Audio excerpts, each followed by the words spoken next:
Saudações, galera! Tudo bem com vocês? Eu me chamo Fábio Barros, sou educador de Biologia e Química e hoje estou aqui para dar continuidade à nossa série sobre análise, comentário, correção, enfim, de todas as questões de Biologia e Química do Enem das edições de 1998 até 2019, até que chegue 2020 para que a gente possa fazer a análise também, ou seja, de todas as edições do Enem.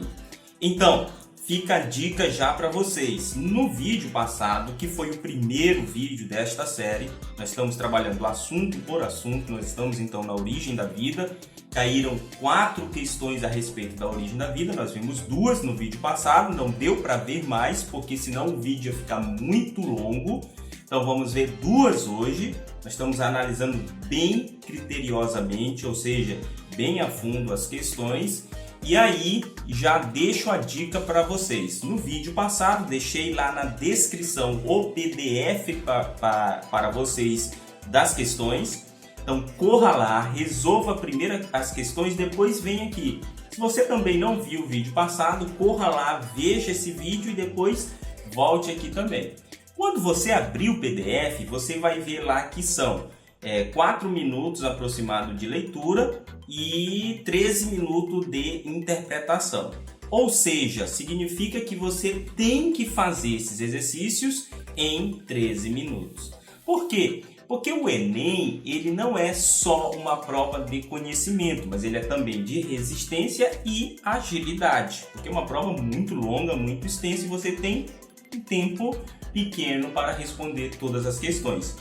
Desta forma, fica a dica para vocês. Se você não conseguiu ler em 13 minutos, ou interpretar e resolver as questões em 13 minutos, você tem que agilizar, tem que acelerar, beleza? Então, mais uma dica aí para vocês, galera. Então, corra lá, resolva as questões, depois vem aqui, assiste o vídeo intronizando que você irá entrar em uma sala de aula. Por isso, corra lá, pegue seu lápis, seu caderno, sua borracha, sua xícara de café, seu copo com água, que nós vamos aprofundar no conteúdo. Mas antes de aprofundar, obviamente, nunca esqueça, já curta o vídeo, olhe lá embaixo, se tiver vermelho, assine o canal e clique no sininho para receber notificações, porque terá muita novidade aqui para vocês a respeito do Enem. Você vai entrar na universidade, bicho, eu garanto isso para você. Pelo menos em Biologia e Química tu vai arrasar, isso eu tenho certeza, beleza? E também compartilhe o vídeo com os seus amigos para que outras pessoas tenham acesso a este conteúdo. Vamos democratizar o ensino. E deixe seus comentários com dicas e sugestões para nós, bem como dúvidas também se surgirem a respeito do conteúdo. Beleza? Fique aí então que agora nós vamos aprofundar no conteúdo. Galera, olha só, então diz que caíram 4 questões a respeito de origem da vida. Então, analisamos 2 no Enem, na edição passada e agora no episódio 2 nós vamos analisar as outras 2. Partindo então, sem enrolação, para a terceira questão, que seria a terceira questão sobre a origem da vida, que é do Enem de 2004, beleza? Então já vou projetar aqui para vocês no nosso holograma e vamos lá, agora. Então vamos lá, Enem 2004, que diz o seguinte: as recentes expedições espaciais que chegaram ao solo de Marte e através dos sinais fornecidos por diferentes sondas e formas de análise aqui, é bom colocar um asterisco ou sublinhar, porque isso daí é muito importante. Vem sendo investigada a possibilidade da existência de água naquele planeta. A motivação principal dessas investigações ocupam frequentemente os noticiários sobre Marte. Deve-se ao fato de que a presença de água indica naquele planeta exatamente o que, galera? Olha só, eu dizia para vocês que Outras formas de análise são um fator importantíssimo aqui. Galera, nós descobrimos recentemente, faz 2 semanas, eu acho, 2 semanas, foi publicado na Nature um artigo importante que indica uma grande presença de fosfina na atmosfera de Vênus. E isso seria um forte indício, ou seja, um bioindicador de que naquele planeta possivelmente tenha seres vivos. Olha só, o artigo indica que possivelmente nós não estamos sozinhos no universo e muito menos no sistema solar. Olha só, galera, que interessante esse artigo. E um cientista famoso, muito bem conceituado, também por ser um grande divulgador científico, talvez um dos maiores da história, chamado Carl Sagan, ele também já havia publicado um artigo dizendo que possivelmente, se existisse vida em Vênus, esses seres vivos seriam como águas vivas que estariam ali não dentro da água, mas na atmosfera de Vênus, flutuando por ela. Por quê? Porque a superfície de Vênus é muito quente e seria um local inadequado, por exemplo, para a formação da vida. E que a vida, se surgisse em Vênus, seria na atmosfera e seriam como se fossem águas vivas. Olha que impressionante! E a análise de uma possível existência de vida em Vênus seria, ou melhor, apontaria para uma hipótese semelhante a que Carl Sagan teria falado para nós. Olha que maravilha! Então, será que os venusianos são como águas vivas que estão flutuando na atmosfera de Vênus? Olha que magnífico! Mas ainda, como eles descobriram isso, professor? Da seguinte forma, eu disse para vocês que existiam outras formas de análise. Porque não é só através da visita naquele local ou mandando sondas para lá que a gente vai conseguir então entender de que é formado uma determinada estrela, um determinado planeta ou uma determinada galáxia, enfim. Nós podemos verificar isso a partir da luz que é emitida por aquele corpo. Ou seja, os elementos químicos, eles possuem mais ou menos como se fosse, deixa eu explicar melhor isso para vocês, como se fosse um código de barra da radiação de luz que é emitida a partir da quantidade de eletrosfera ou de camadas eletrônicas que aquele átomo, daquele elemento químico possui. Então, se a gente consegue perceber e entender a luz que está sendo emitida daquele corpo celeste, a gente verifica a luz que foi absorvida por ele. Então, se a gente pega todo o espectro de luz e vê onde é que está faltando, como num código de barra, nós sabemos quais os tipos de elementos químicos que estão lá. Entenderam isso? Então é só olhar para a luz, ver o código de barra, nós sabemos quais as substâncias e quais os elementos químicos que estão naquele planeta. E os cientistas verificaram, então, que existem grandes quantidades de fosfina na atmosfera de Vênus. O que seria fosfina, professor? É um resíduo metabólico de alguns seres vivos que, inclusive, vivem aqui na Terra também. Então, isso seria um indício. Por quê? A fosfina não pode ser produzida por outras formas que não metabólicas de fatores bióticos? Pode.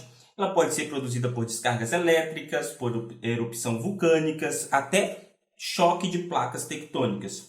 Porém, o que acontece? A quantidade de fosfina é muito elevada. Porque de formas não biológicas é possível produzir, mas não é tão frequente assim. Por exemplo, existe fosfina em Júpiter, existe fosfina em Saturno, existe fosfina produzida aqui na Terra também por fatores não biológicos, mas a quantidade de Vênus é nada mais, nada menos do que 10.000 vezes maior do que com uma possibilidade de produção de forma não biológica. Ou seja, indicando que tem alguma coisa diferente naquele planeta. Tem muita fosfina lá e possivelmente é produzida por seres vivos, como um indicador biológico para nós. Olha que interessante. É a mesma coisa que tu entrar numa casa e encontrar nessa casa tudo arrumado. Tu sabe então que alguém está morando lá. Ou tu entrar naquela casa e está tudo desarrumado, tudo bagunçado, tudo sujo, cheio de fungos, teia de aranhas. Tu sabe que, evidentemente, alguém pode ter morado lá, mas faz muito tempo que não habita aquela residência. Então, é um indicador de que possivelmente tem alguma coisa diferente lá que está produzindo aquela quantidade gigantesca de fosfina. E imagine, já pensou se são águas vivas na atmosfera de Vênus que, em vez de secretar como resíduo metabólico a amônia como nós, secreta fosfina? Olha que interessante seriam os nossos irmãos de sistema solar, irmãos de estrela, os nossos irmãos venusianos. Mas por que o senhor está falando isso, professor? Porque a questão remete a Marte. Por que o nosso interesse por Marte e não por Vênus, por exemplo? Porque a superfície de Vênus é muito quente e impossibilitaria, por exemplo, o pouso de seres humanos lá, ou mesmo a formação de uma colônia espacial, por exemplo, lá. Ou seria muito mais difícil a formação de vida lá. Mas agora nós estamos vendo que na atmosfera pode ter surgido. Em Marte, as condições atmosféricas de pressão atmosférica são muito mais parecidas com a nossa. Em Marte, a temperatura é muito mais parecida com a da Terra. Então, as condições de habitação, de uma futura habitação em Marte, seria provável, se a gente entender melhor as condições daquele planeta. Por isso o nosso interesse em Marte e de ir até Marte, porque é possível ir até lá. Mas só que evidências apontam de que possivelmente tenha água em Marte. E a possibilidade de ter água em Marte abre-se um outro horizonte para nós. E o qual seria? A água é um fator fundamental para a vida. É primordial para a vida. Por quê? Porque a água faz parte da nossa estrutura corpórea. Nós somos 70% de água, dependendo da idade, dependendo do órgão. Nós somos, o planeta é 70% de água, mas também a água atua como um fator regulador da nossa ação metabólica. Ela deixa entrar e sair substâncias orgânicas e íons, sais minerais pela sua capacidade de solubilidade das substâncias. Ela é o solvente universal. Então, ela é importante para nós e faz muita coisa, inclusive de graça. Se a gente olha para a origem da vida, o que seriam os coacevados? Os coacevados seriam uma bolha de lipídio com água e proteína dentro. Depois que o ácido nucleico entra e ganha a propriedade de se duplicar a partir da associação com uma enzima, uma proteína específica, daí o ácido nucleico ganha a capacidade de duplicação, de reprodução, de metabolismo, duplicação e depois evolução a partir da mutação, da variação desse ácido nucleico. Então, galera, aqui nós temos o surgimento da vida a partir de uma bolha de água, basicamente. Então, buscar a evidência, entender que tem possivelmente água naquele planeta é construir pelas condições semelhantes de Marte, a que são da Terra, é possível a existência de vida naquele planeta. Por isso o nosso interesse também por Marte. E agora, também por Vênus. Então já pensou? Se no sistema solar existem venusianos, terráqueos e marcianos, olha que legal que seria, né? Então, beleza, galera? Mas voltando, deixando de divagar um pouco aí pelo universo, pelo sistema solar, voltando ao Enem de 2004, nós temos então o seguinte: a existência de um solo rico em nutrientes com potencial para a agricultura seria então o nosso interesse pelo planeta vermelho e pela evidência de água? Não só a água seria suficiente para a agricultura, nós teríamos que ter também as condições atmosféricas, né, as condições de pressão. Então, tem uma série de questões aqui que seriam importantes para a agricultura. Então, não é só a existência de água que vai possibilitar, então, a agricultura. E mesmo a existência de água não indica um solo rico para a agricultura. Tem isso também, né? Então, a letra A está descartada. A existência de água indica a evidência de ventos com possibilidade de erosão e formação de canais? Também não, né? A evidência de água não indica a possibilidade de ventos. Depois, a possibilidade de existir ou ter existido alguma forma de vida semelhante à da Terra? Aí sim, porque nas condições atuais da Terra, das condições primitivas da Terra, da origem da vida e evolução que nós temos hoje, a água é um fator fundamental. Por isso, se existe água na Terra e com a semelhança de temperatura e pressão da atmosfera, possivelmente, se tem vida, essa vida é muito parecida com a nossa. Evoluiu de forma muito parecida.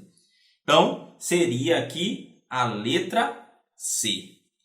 Mas tem ainda outras possibilidades. Letra D. A possibilidade de extração de água visando o seu aproveitamento futuro na Terra. Já pensou? Acabar água na Terra, ter que buscar em Marte. Um galão de água custaria quanto, galera? Sangue da misericórdia, né? Não daria para pagar. Então, inviável essa possibilidade. E letra E. A viabilidade em um futuro próximo do estabelecimento de colônias humanas em Marte. Isso é cogitado, mas a existência de água por si só não é um fator definitivo. Água é importante, mas nós precisamos de uma atmosfera parecida, com um teor de oxigênio igual ao nosso. Mais do que isso, a gente precisa estabelecer a agricultura naquele planeta, para ter alimento suficiente. Não dá para ficar levando o alimento da Terra. Enfim, tem vários outros fatores que vão ser condicionantes aí para a formação de futuras colônias espaciais em Marte. Mas deixa aí o seu comentário para nós. Você iria para Marte? Você iria para uma colônia experimental em Marte? Já pensou? Os primeiros seres humanos a habitar Marte. E quem seriam os primeiros seres humanos a nascer em Marte? Seriam os primeiros marcianos. Que legal! Você queria que o seu filho fosse o primeiro marciano? Então, deixe aí nos comentários para nós. Beleza? E vamos para a próxima questão. Na próxima questão, nós temos o seguinte. É do Enem de 2012. Então, vamos lá. Já vou buscar aqui no meu computador, no nosso slide já. Se preparando para o futuro em Marte. Olha, apareceu aí no nosso slide. Então, 2012, o Enem indica o seguinte. Em certos locais, larvas de moscas criadas em arroz cozidos são utilizadas como iscas para pesca. Alguns criadores, no entanto, acreditam que essas larvas surgiram espontaneamente do arroz cozido, tal como preconizado pela teoria da geração espontânea. Essa teoria começou a ser refutada pelos cientistas ainda no século XVII, a partir dos estudos de quem, efetivamente? Então vamos lá, para a gente entender. Assim, a partir dos estudos de Red Pasteur, ele fala na questão, que mostraram experimentalmente o quê? Então, esses dois cientistas foram importantes para derrubar a teoria da geração espontânea. O que dizia a teoria da geração espontânea? De Aristóteles, é o principal nome a debater essa questão, porque ele rejeitava a possibilidade de ser criada a vida pelos deuses.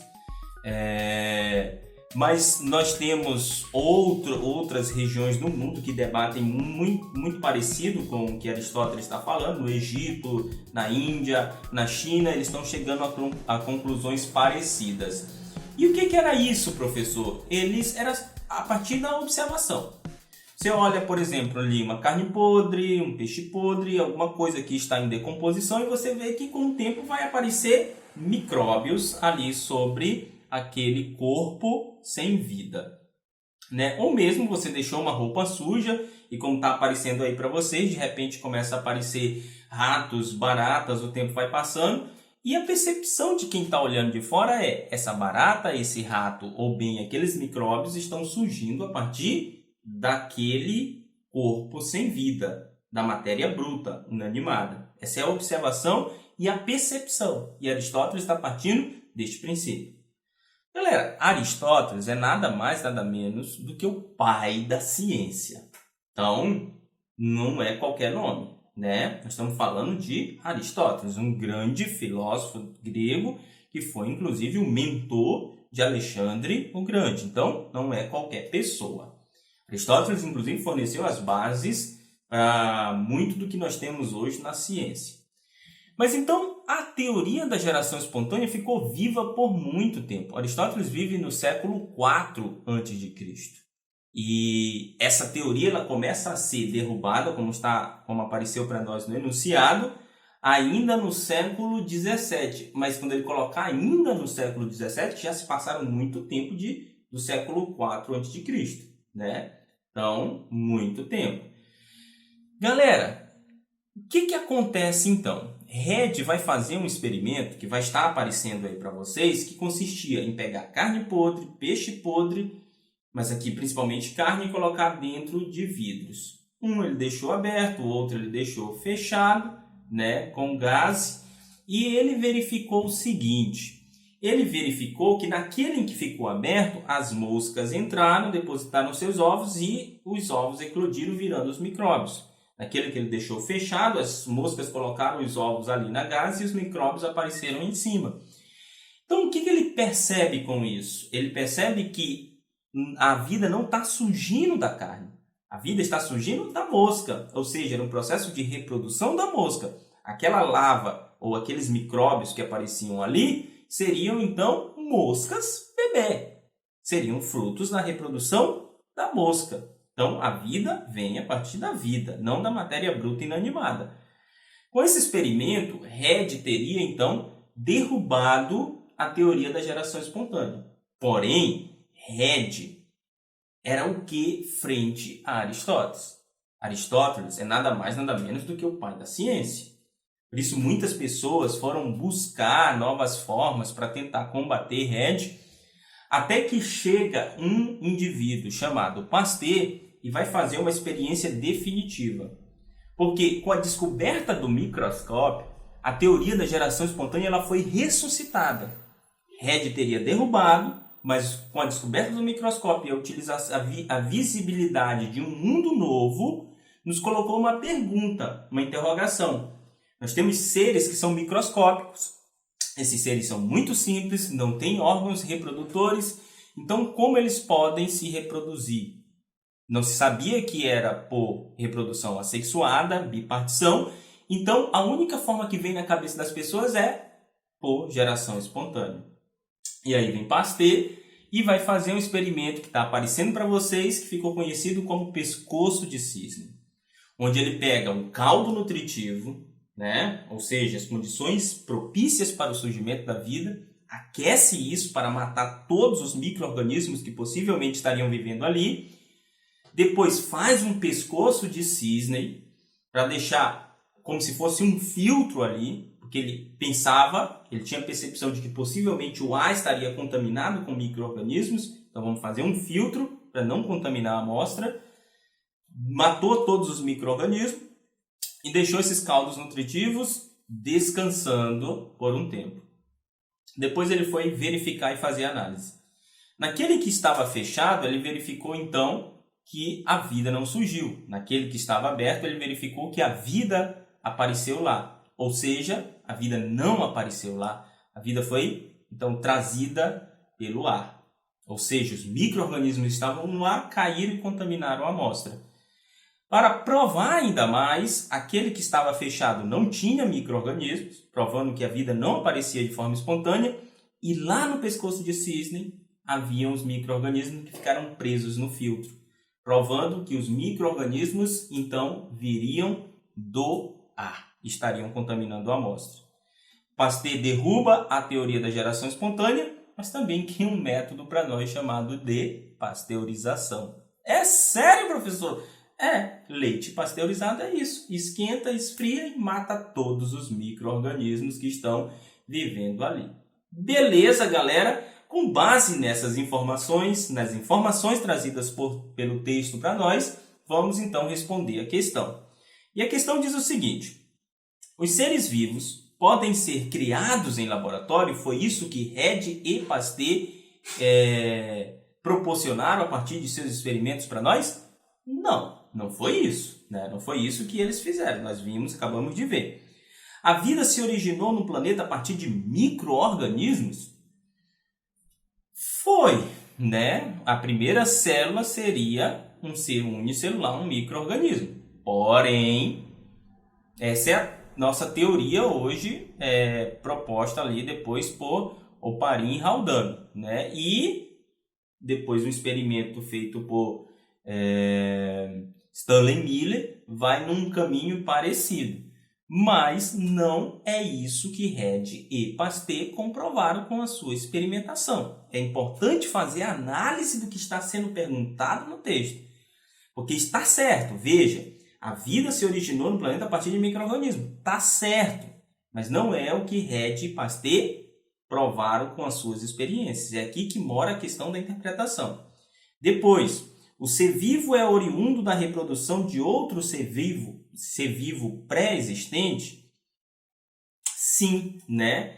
Por quê? Porque a mosca colocou os seus ovos lá na carne e aí apareceu a larva. Ou seja, o que estava ocorrendo ali? Aquele verme não surgiu da carne, surgiu da mosca.